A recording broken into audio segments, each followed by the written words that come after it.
Merci à vous, merci de m'avoir invité. Je suis d'abord là parce que je suis messin, je tenais à le préciser, parce qu'avant d'être entrepreneur, Frédéric et moi sommes messins et lorrains, donc attachés, et c'est sans doute ce qui explique notre présence ici aussi, enfin, en l'occurrence son absence à lui, mais ma présence à moi, ce qui explique qu'on soit ici, parce que je pense que le développement des régions, le développement de la Lorraine en particulier, participe aussi du développement et du rayonnement de la France. Et sans rentrer dans des grandes considérations, je pense que en ces temps où on a souvent le verre à moitié vide et on parle souvent du verre à moitié vide, je pense que c'est intéressant de partager les expériences des uns et des autres et de réfléchir entrepreneuriat pour voir le verre un peu à moitié plein, parce qu'on peut entreprendre dans ce pays et il y a plein de choses à faire merveilleuses dans ce pays.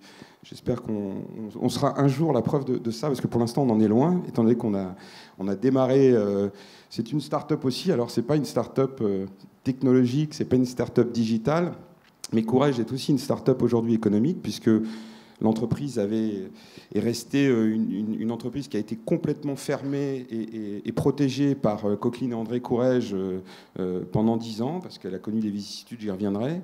Et aujourd'hui, on réouvre les volets pour la faire redémarrer. Quand je suis arrivé tout à l'heure au train, la personne qui est venue me chercher m'a dit « Ah ben je m'attendais à voir quelqu'un de plus vieux avec un attaché-caisse ». Je me suis dit « Est-ce que je vais oser venir ?» Mais en l'occurrence, je pense qu'effectivement, on peut entreprendre à n'importe quel moment, et je pense qu'il faut sortir des clichés. Et en l'occurrence, l'audace, même si c'est un mot qui, ces derniers jours, prend un sens un peu incongru quand on est sur une scène, l'audace et le courage, c'est simplement d'essayer, parce que la réalité, on raconte souvent des histoires a posteriori, des success stories, on enfile souvent les postulats de réussite. En fait, en réalité, l'entrepreneuriat, c'est avant tout une histoire de doute, c'est une histoire de tentative, et on fait l'histoire a posteriori, justement. La réalité, c'est qu'on essaye d'avancer. Et je crois que c'est surtout une histoire de rencontre. En réalité, la rencontre, d'ailleurs, pour ce qui me concerne, elle a démarré avec Frédéric Torletin, l'autre messin, puisqu'on a décidé, il y a 30 ans, en sortant de notre école, qu'on ferait notre vie professionnelle ensemble. On a décidé qu'on ferait tout 50-50, ce que nos pères nous avaient vraiment indiqué comme étant la pire des erreurs à faire. On ne s'associe pas avec son meilleur ami. Bon, nous, on a décidé de le faire, et 30 ans plus tard, on est toujours aussi contents de se retrouver tous les deux. Et tous les matins, sans jamais s'être ni engueulé, ni avoir de divergence. Donc, je pense que cette histoire de rencontre, elle est essentielle. Elle a construit notre vie, elle a construit notre vie professionnelle. Et je pense que c'est assez rigolo de constater que finalement, elle s'est poursuivie dans le fait qu'on reprenne Courage. Qu'est-ce qui s'est passé? On venait, nous, de la pub. On était patron d'un grand groupe de pub américain qui s'appelle Young & Rickham. Et un jour, au moment d'une autre crise, celle de 2008, une crise financière, celle-là, on écrit un article dans Madame Figaro pour parler des marques. La grande mode à l'époque, c'était Naomi Klein, nos logos, les marques c'est terminé, les marques n'ont plus d'avenir. Et nous, on pensait exactement le contraire, parce que précisément, l'avènement d'Internet nous laissait penser que les marques seraient toujours un repère incroyable de confiance pour le consommateur, et que s'il fallait se convaincre de la force des marques, il suffisait de regarder toutes les marques qui renaissaient de leurs cendres. L'article s'appelait « Marque à l'ombre », grand jeu de mots, merveilleux. Et cet article a été lu par Coqueline Courrèges. Alors Coqueline Courrèges, et c'est là où on rentre dans le thème de la journée sur l'innovation, sur l'audace. Coqueline Courrèges, c'est la femme d'André Courrèges. Donc inutile de dire, quand elle nous appelle un lundi matin suite à l'article pour nous demander de nous rencontrer. Je ne sais pas qu'elle existe. Pour moi, André Courrèges, à l'époque, n'était plus de ce monde, et heureusement, il vient de fêter ses 92 ans, même s'il est très malade, et je ne savais pas qu'il avait une femme. Donc, moi, Courrèges, c'était la marque de ma mère, c'était ce magasin merveilleux de la rue François 1er, devant lequel je passais assez régulièrement. D'ailleurs, le magasin est toujours ouvert, je vous indiquerai l'adresse et les coordonnées tout à l'heure pour vos femmes, parce que je vois qu'il y a beaucoup de femmes dans la salle, ça me fait plaisir. J'ai déjà eu des compliments sur la veste. On m'a demandé, elle te va merveilleusement bien. Est-ce qu'on la vend en ligne? Je ne sais pas d'ailleurs. On la vend en ligne, oui. On la vend en ligne. Oui, on est une entreprise digitale aussi. Et le fait est, c'est que Coqueline nous appelle. Ce jour-là, comme aujourd'hui d'ailleurs, hélas, Frédéric n'est pas là. Je me présente au 40 de la rue François 1er, dans ce qui est aujourd'hui notre bureau au 5e étage, et j'arrive dans un merveilleux loft blanc, sublime endroit, travaillé par André Coqueline, dessiné par André Coqueline Courrèges. Et j'ai devant moi une femme à l'époque, elle devait avoir 75 ans, d'une jeunesse, d'une pêche inouïe, et je comprends aujourd'hui comment cette marque porte ses valeurs de jeunesse, et qui m'accueille en disant ah, vous avez écrit cet article, qui voulez-vous être ? Question à laquelle je n'ai jamais répondu. En tout cas, on a passé 3 heures de discussion merveilleuse en parlant de la marque, en parlant de son histoire. Et l'histoire de cette marque est incroyable. Et on a prolongé cette rencontre-là pendant des semaines et des semaines. On se retrouvait régulièrement. On avait un rituel qui se prolonge aujourd'hui encore tous les vendredis soirs, de prendre un verre ensemble. Et on a écouté Coqueline et André nous parler de cette marque qui, pour nous aujourd'hui, avec le recul, raconte incroyablement l'innovation. Courrèges, c'est d'abord la création par un homme qui est un ingénieur des ponts et chaussées et qui décide un jour de créer sa marque avec sa femme parce qu'il pense que les corps, les femmes peuvent s'habiller en ayant des vêtements qui sont architecturés et qui laissent la place au mouvement.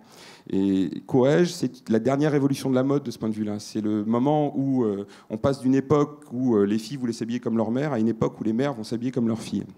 Et toute sa vie, il va passer son temps à innover. Il va innover en créant une ligne qui s'appellera Couture Future, qui sera le prémisse du prêt-à-porter qu'on connaît aujourd'hui, en créant une usine à Pau dans sa zone d'origine, qui est aujourd'hui encore notre atelier, et qui va réussir à diffuser dans le monde ses vêtements, alors qu'on est encore à l'époque de la haute couture, parce qu'il en a assez d'être copié déjà à l'époque, c'est encore le cas aujourd'hui parfois, et il va réussir comme ça à prendre une position qui va lui donner un leadership incroyable sur son industrie.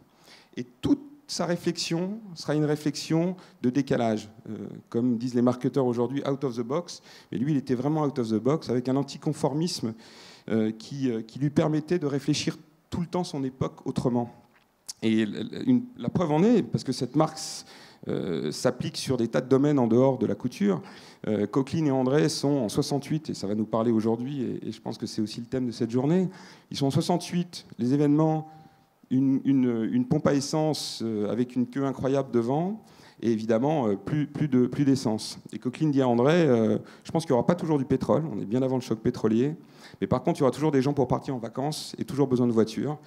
Et elle arrive à la collection suivante sur le podium, avec une voiture électrique qu'elle avait construite. On a une photo incroyable là-dessus. Et elle construit sa première petite voiture électrique, évidemment bricolée. Et elle décidera, quand elle reprend la maison en 92, après un certain nombre de vicissitudes que traverse la maison, ayant été vendue notamment à son actionnaire japonais en partie, ayant traversé les années 80 avec des difficultés aussi liées à la maladie, puisque André a le Parkinson. En tout cas, elle reprend la maison.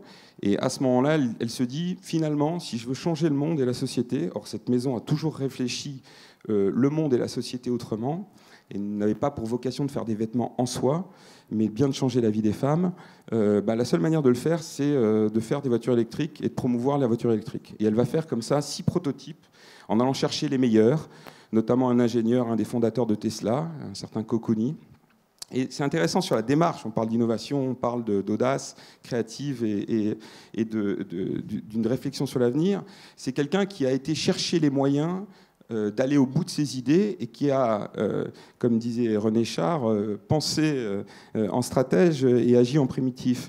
La réalité, c'est que elle est à ce moment-là à construire des véhicules qui font du 200 km/h, moi je les ai conduits, qui ont des autonomies qui n'ont rien à envier avec les véhicules d'aujourd'hui et qui ont gagné tous les challenges face aux Audi et Porsche de la Terre.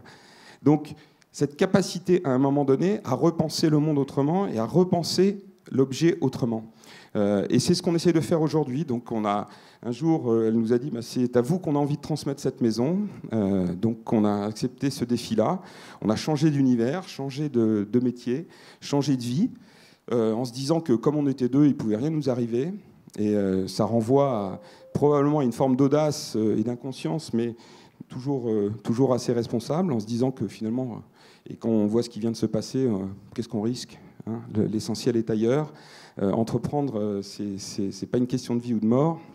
Et donc, il faut essayer de le faire, et c'est ce qu'on a fait, et c'est ce qu'on s'évertue à faire depuis 4 ans. Alors, c'est une industrie avec beaucoup d'inertie, c'est une industrie lente, sur laquelle il faut prendre son temps.